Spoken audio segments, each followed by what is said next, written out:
Okay, so a bunch of people have asked me to do a video where I talk about my approach to two-handed chords and voicings and kind of comping techniques on the LinnStrument. And I certainly don't present myself as being some kind of expert on this regard. I just, I've worked at it a little bit and come from a background of playing a little bit of piano. So I'm just going to share my approach. And I think anybody out there who's is an experienced piano player is likely to have their own approaches and may not get much from this. I think maybe people who have primarily played other instruments other than keyboards may get something from this because it'll talk about some basic principles that I think can help with trying to play this way on the LinnStrument. I think the LinnStrument lends itself very well to playing with two hands and to do interesting accompanying and voicings. So, it's surprised me in that regard because I originally expected just to use it sort of as a solo instrument, but I've really enjoyed playing this way now. Just a couple things. I'm presupposing some knowledge of music theory, and I am using Bitwig and its LinnStrument setup so you can see the notes I'm playing. I will try to explain what I'm doing with my actual fingers when it seems appropriate. And you can see I'm using the CFX Lite software actually in the Sforzando window, not its own window, because the Sforzando window is more clear in terms of which notes are being played on the keyboard.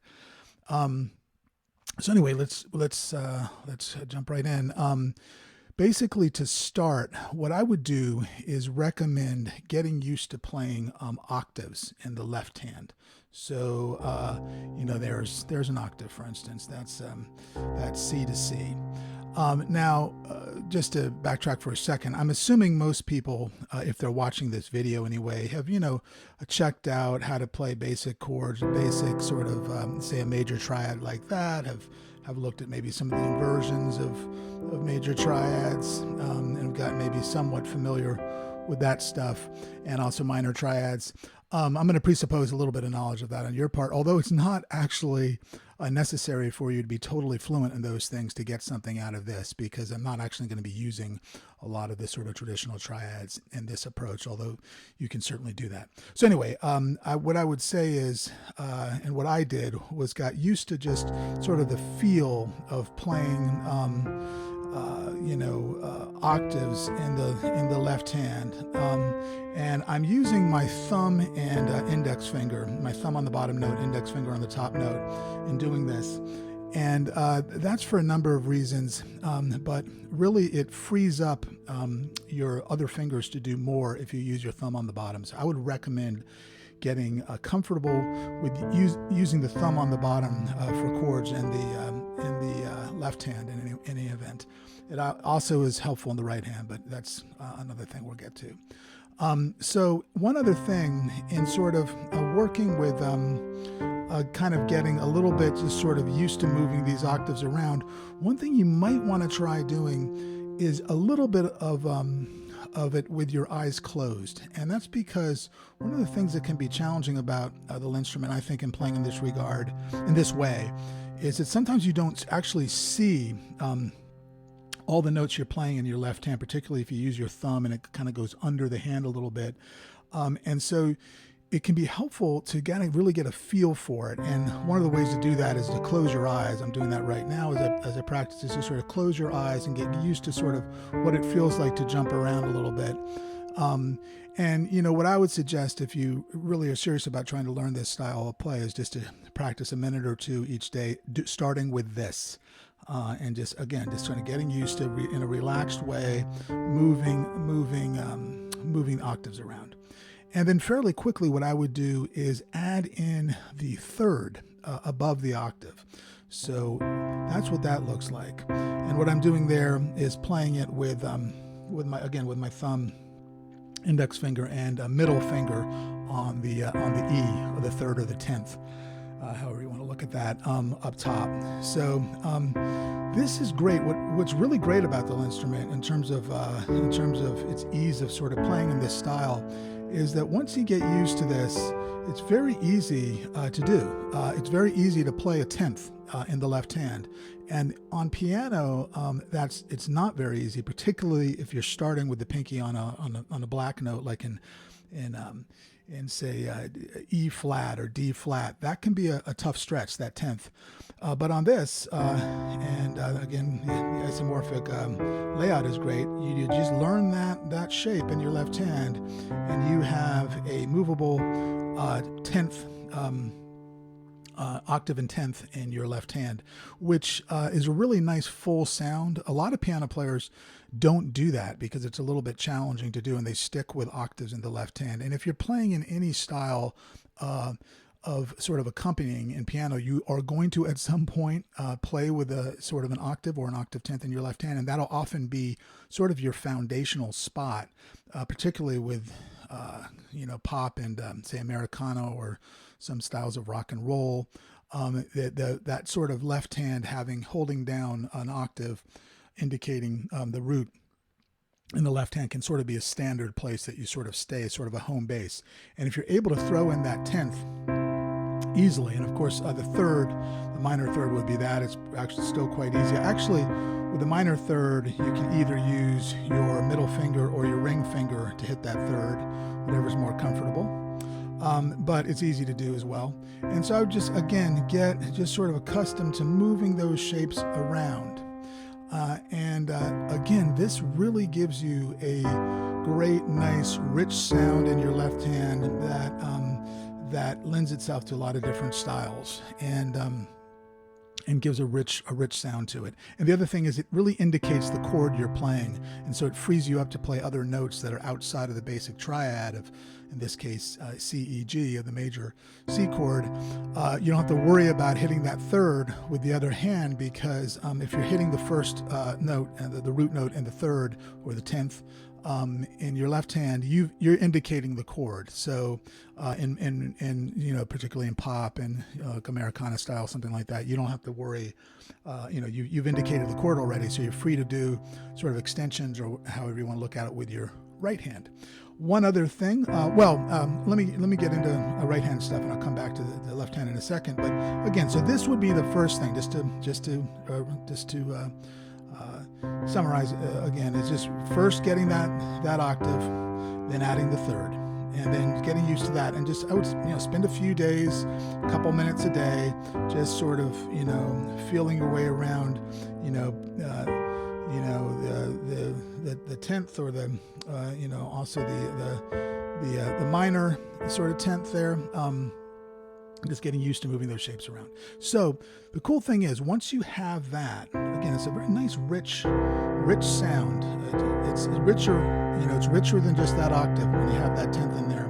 Now what you can do is work with the right hand to really fill out and have some nice chords. And the emphasis of the approach that I'm going to be talking about is one where what we're concerned about is getting a feeling of movement and sort of fluidity and looseness by using certain shapes without having to worry about sort of memorizing a lot of chord shapes. And memorizing chord shapes can be valuable, and I've certainly done plenty of that in my life, but you never want to see somebody just sort of running through chord shapes they've memorized. You want, what sounds good to the ear in almost any style that you're going to be accompanying, sort of in this sort of two-handed piano style. And you want to be able to have sort of a loose feeling that you're actually sort of improvising real time, and not just sort of running through shapes that that can feel stiff to the listener. So what's cool about what I'm going to show you is, and I'm not saying don't look at some shapes and memorize them, because some of that may be necessary, or don't look at voicings, specific kinds of voicings, and memorize them, but because that can really fill out what you can do. But right off the bat, if you learn some shapes, like this basic shape in your left hand, oops, let me hit the actual notes there, and then learn some shapes in your right hand that you can move around, you can give the feeling of movement and looseness and sort of improvisation to your comping pretty quickly and easily. And that's the focus here, not memorizing a bunch of stuff other than two very basic shapes sort of in your right hand, not memorizing chord voicings, but being able to use these basic shapes, move them around, and have a rich, fluid sound. So anyway, the first basic shape that on the right hand that I use quite a bit is a stacked fourths. So what does that look like? Say I'm starting on the D here. That would be the stacked fourth I'm talking about. So three, basically a stack of 3 notes in fourths going up. So D, G, C. Now you combine that with that basic voicing.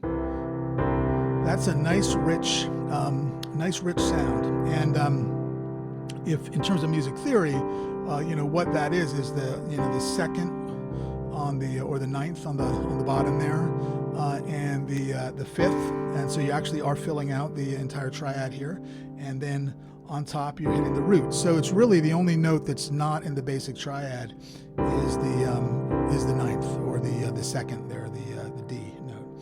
And then what you can also do, you can move this around, so you can move it one full step up and start on the E instead. Stack it up from the E. And there you're playing the third. So this is these 2 notes here, those E notes are repeat notes. I don't worry about that. So basically the only notes that you're going to hear, because it's the same note, but the only note you're going to hear is A and D. But it's easy just to keep that shape. But you're going to get the A and D, so you're going to have, in this case, a sixth and a ninth, or a sixth and a second. So you're have a little bit more in the chord. You can also go up from there, start on the A, and go up to A, D, G, and that's another. You have the sixth and the ninth there, and then the fifth on the top. So these are. So I'm going back now and forth between. Unfortunately, bit week gets a little bit slow in terms of showing up, so hopefully you can see what I'm doing, but right there I'm just sort of going back and forth between those 3 shapes. You can those are 3 basic ones that sort of always work. You can also go up higher and even start below, move up to the, did we do that one already? No, we did not. So you can actually go right up the ladder here. Starting on the E, you can then go to the A, and then you can start on the D. So that's another one you can use, another stacked one you can use. And you can see, if you're looking at the CFX thing, those are some nice open, wide chords. I think they sound good. And then you can, of course, now that you're up another octave, you can move that over. So I'm just moving those around. And that's all within, the one, if C major was written on the chord sheet, it's all staying within that chord, but you're getting movement, and that's what good two-handed comping does. It gives you movement even within chords, and movement, when you're changing chords as well. So anyway, though that's a basic principle of stacked fourths, and you can use them. There's a little bit more of a limitation, I think. Actually, I haven't worked out the numbers here yet, but in terms of if you have a minor chord, you can still do that first one. That's fine. You can obviously, if you're you can't start on the major third, but you could start on the sixth with the minor chord, and you can also start on the second, obviously an octave up. And if you don't mind the fourth sound, and oftentimes it sounds good in a minor chord particularly, you can do that. It gives a fourth sound because you're hitting that sus4 there, the F note, which is a 4 in the C minor chord. Well, actually, I apologize. That's getting into a jazz chord. There's a minor 7 in there as well. So this would be a nice jazz chord to play. It's not just a basic minor triad, but in any event, basically what I would encourage you to do is move these around yourself, see which ones work. You can, as long as you have a basic understanding of music theory, you can understand that that works. Obviously, in a minor triad, this is not going to work because you're hitting the although it's not a bad sound actually, but you're hitting that major one, so you could move it down and do a slightly different shape. I call this a J shape. I use it for other things, but you can do that, and have it work. But anyway, what I would encourage you to do is just fool around with using this shape and then the applicable fourth shapes that you like to use. The other thing is, if you went up from here and started on the, would that be the G there, that would give you a sus chord as well in a major, because that's the F there, F on top. And you may want the sus, and that's often fine. Sometimes the sus, depending on what you're doing, where you're coming from, the sus can too much indicate the F chord, so you may not want to use it, or it may muddy things up a little bit. But sus chords can sound really good too, depending on where the chord's placed in the tune and stuff. So anyway, what I would encourage you to do again is just fool around with that stacked shape, that stacked fourth shape. It's such an easy shape to know, and once you kind of get used to messing around, you can really, you can break them up like this.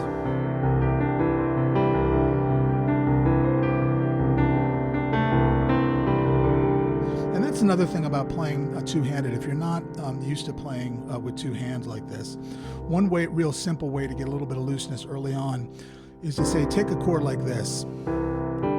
So we're using that first chord we looked at, that first combo chord with the basic left hand thing, and then that fourth stack. And what I would encourage you to do to get loose between your hands, because another thing with this style, the main thing is you really want movement and looseness. If it's stiff and static, it doesn't sound good. But if there's moving and loose, particularly between the hands, it has a fluidity that's just pleasing to the ear. So what you can do is maybe start a metronome, which I'm not going to start here, but I'll give you the idea, and just keep within that form. So you're keeping within that first fourth stack, starting from D with the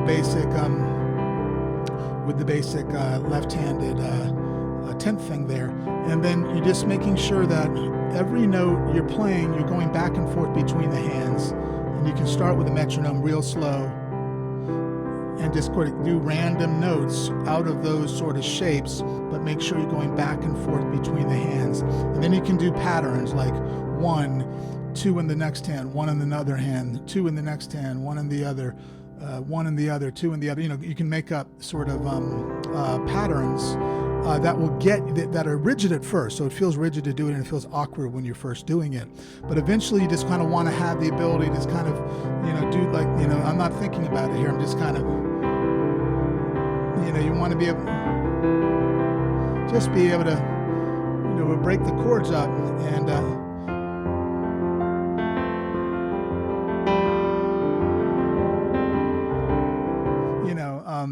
that wasn't exactly a great example of it, but you want to be able to, again, just sort of go back and forth between the hands, break the chords up in a loose way, and by that I mean just playing one note at a time, but you're playing that bass, you're indicating the chord, you're staying within the chord, just as a broken arpeggio or whatever. And but getting used to going back and forth between the hands in a fluid and loose way is pretty crucial for this style of play. And it's not that hard to do. It's just literally spending some time doing it. I was thinking I could do some other videos where I talk about how to get a little bit of coordination between the hands. If people are interested, maybe they could indicate that in the comments below if you've made it this far. Okay, so we have that fourth shape, and the other one is that I think is easy to learn, and they can be kind of the same way. You learn that basic shape, and then you learn how to move it around with this left-handed voicing, or stacked fifths. So what are stacked fifths? They're stacked fifths. They would be, say here, G up to D up to A. And so with this chord, if you include you go back to the C, and we're staying in C obviously just for ease, but obviously this can be moved. These can be moved anywhere. That was what that chord would sound like. And again, nice, rich sounding chord, very easy to do conceptually. And with this, it's pretty cool. You can really move these around quite a bit.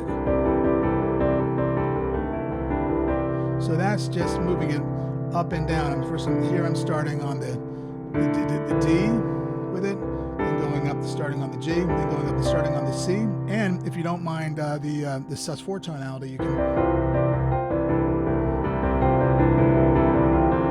literally just moving up, moving that shape up up, up sort of a string or whatever, up a fourth, up and down. So anyway, I mean, and again, what I would encourage you to do is just figure out for yourself which stacked fifths sound good here. Oftentimes people like playing Lydian mode, where you have the raised fourth. So if you start on the E, you get that raised fourth in there, which can be an interesting sound. You can use that in a major context often. It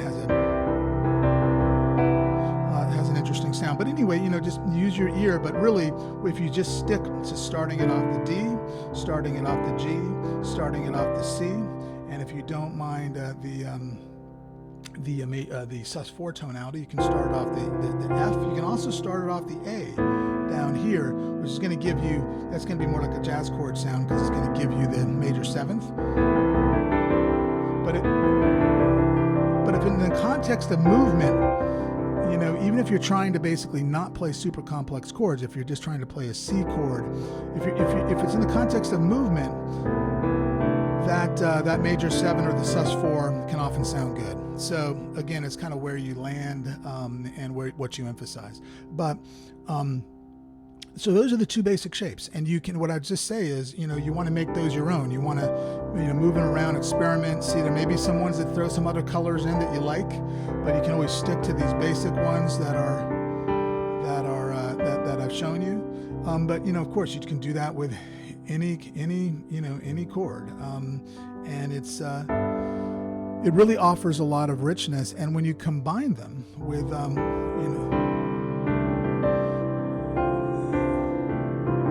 that's combining, going back and forth between fourths and fifths, those are an awful lot of chords and that are open, and you can use these in pop styles, rock styles, like Americana styles. Even when you're playing sort of simple harmonies, it's nobody really wants to hear, even in more simple sort of harmonic styles. Rarely does anybody want to hear, if you're going to be playing with two hands and really sort of filling out stuff. Nobody wants to hear you just playing the three notes of the major triad. Even if you're spreading them out. Even if you're kind of going back and forth between the inversions, that if you just stick there, that doesn't sound as good as when you're adding in the 6 and the 9. So I'd encourage you to, again, just make these your own, fool around with them, and eventually you get fluid where you begin to kind of hear what they're going to sound like, and they get under your fingers.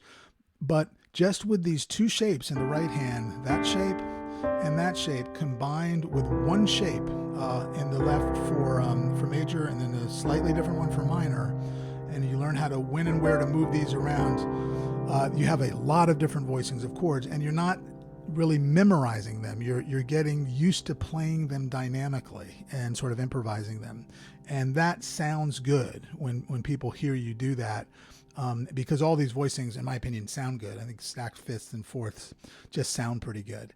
And there are certainly many other things you can do. I do other things when I'm playing, but I do quite a bit of just this, moving stacked fourths and fifths around. So anyway, just going to go into a little bit of more strictly jazz voicings, and so I just wanted to show you a few things, and I feel like I've been going on and on here, but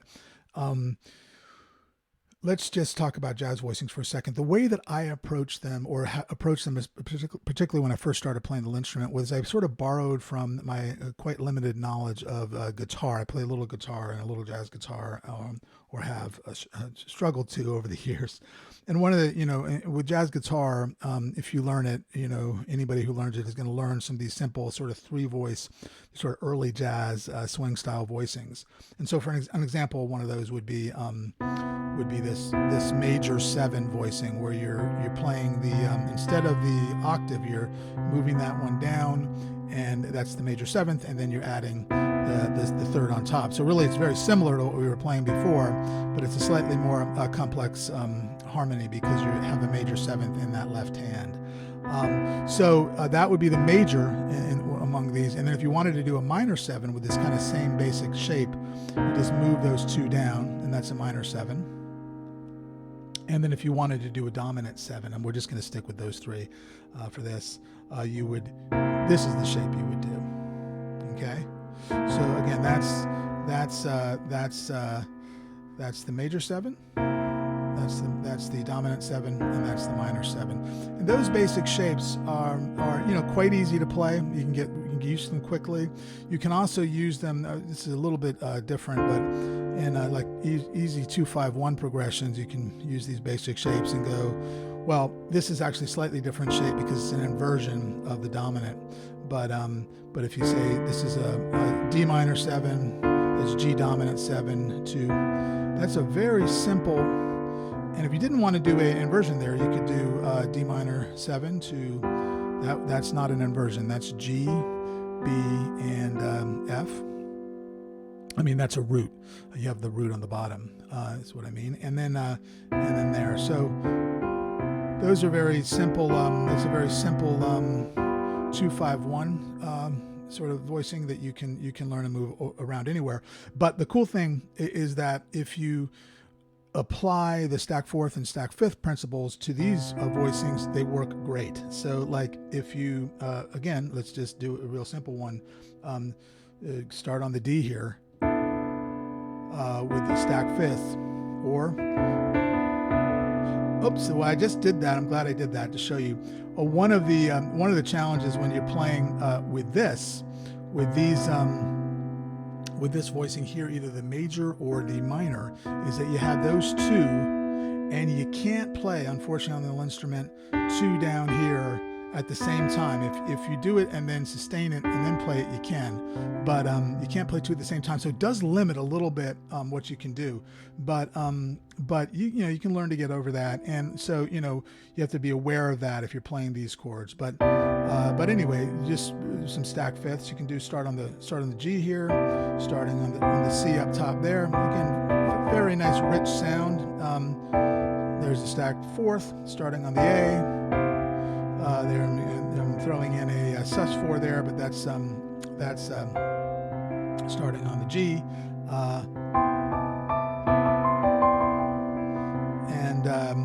Anyway, so it's up to you, obviously, to work these out and figure out what works which. I'm not going to give you formulas for that, but it's pretty simple to figure out what stacks you can use for what.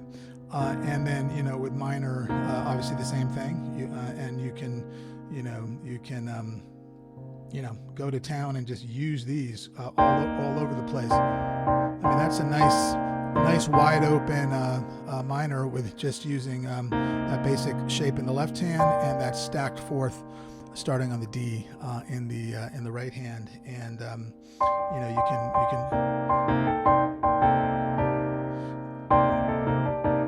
So that's sort of moving. That's still using a stacked 5th. Just sort of the stacked 5th and then going to the stacked 4th that's there, and then going up and then back down and back. So, and that's all in one chord, so it can really sound sophisticated and cool, but you're just moving around 2 basic shapes in your right hand, and then using some basic shapes in your left hand.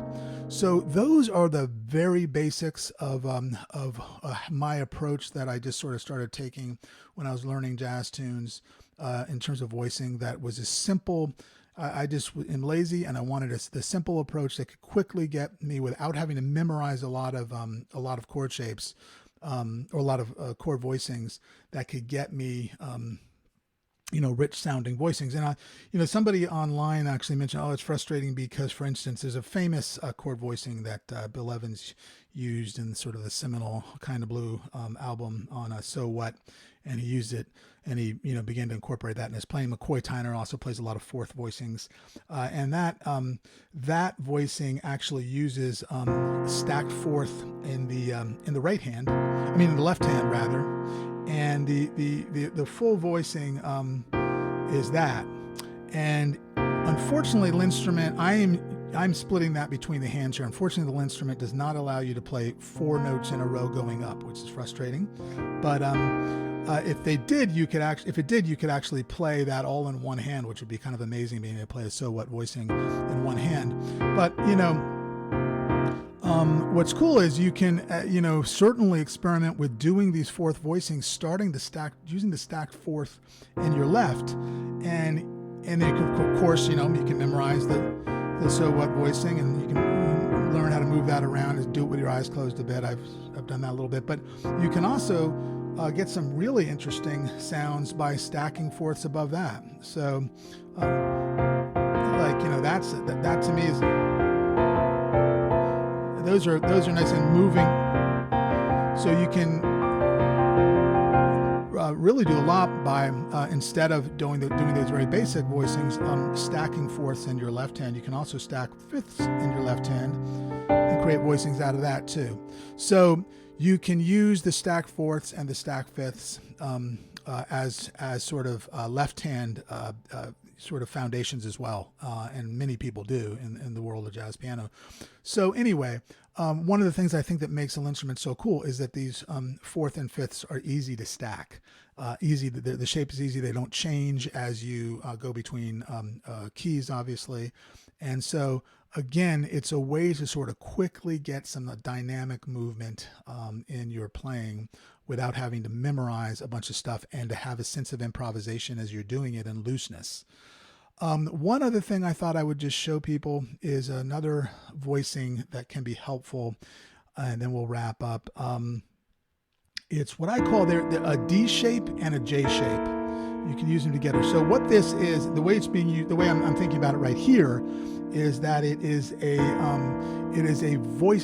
rootless C dominant 7 chord, and so what basically starts on the third on the low and then goes up to the 7. So in jazz voicings, pretty much if you have the third and the 7th, you've articulated the foundation of the voicing. You don't actually need the root, particularly if you're playing with a bass player. But even if you're playing solo, pretty much with the flow of a tune, you could play a whole tune without playing roots, and the listener would still kind of get it, because it's sort of all contextual, and you don't necessarily need the root all the time. It's sort of implied by what you're playing.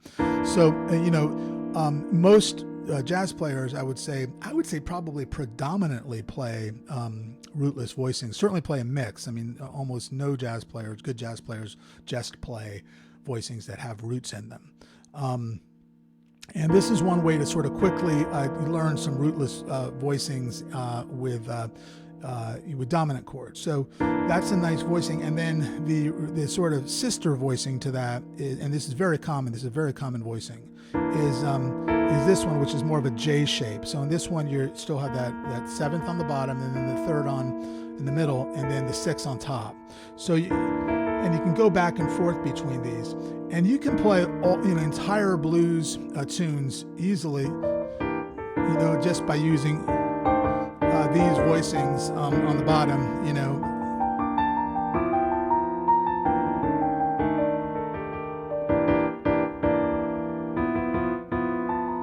So that's the 1, that's the 4, back to the 1, back 4, and then 5, 4,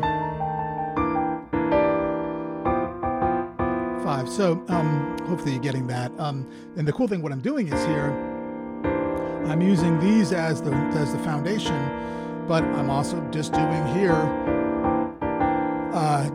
stack fourths and fifths. So for instance, if you these are really nice sounding chords, I think, if you have this sort of as your bass, and then you stack up a fifth, say starting on the 5th there. So G, D, and A. You can go back and forth to the 1 and the 4, and it sounds fine to do. You can just keep it on there.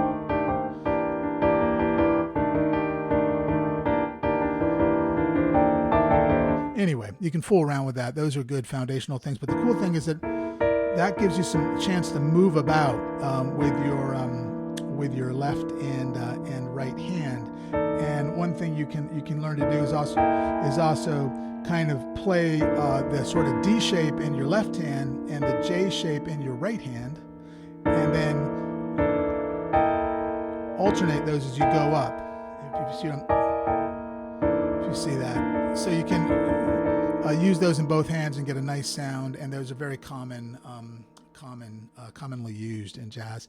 Anyway, I know this is a lot of information, but I wanted to just get a lot of information packed onto this video so you have a lot to use. And if and it's fairly simple, again, because what you're looking at are certain shapes that you can just learn how to use and then move around and kind of improvise with, and without having to worry about memorizing voicings right off the bat. One other thing, you can use those D and J sort of shapes in minor context as well. So just for instance, say I'm playing a minor triad sort of thing there. If you drop that D shape and the top one is under your C, so that it starts A, goes up A, E flat, and G there. That's the D voicing, and then you can go up to the J voicing, and you have a sixth and a second and the seventh there. So that DJ thing can if you see what I'm doing, that can help create movement in both minor triads and also in jazz chords, and in dominance. You can really use those exclusively sometimes, and it sounds great, particularly if you use it with movement, or use it one in the left hand and then use stacked fourths and fifths in the right hand. You can move around again with just a couple shapes, and if you're moving them around and doing it in a kind of a loose fashion, it sounds great, I think.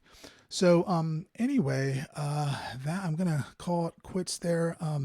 I know I've never done one of these before, and I apologize if it's been a little too much, they'll try to get in too much, but I thought, or if I was overly repetitive, I realized halfway through I was like, man, I've been kind of repeating myself, but hopefully this has been helpful. And what I would say is, if there are people out there that have made it this far, and I'd be surprised if anybody has actually made it this far, I will, if you have made it this far and you indicate in the comments that you would like more videos like this, I would be most likely willing to do it.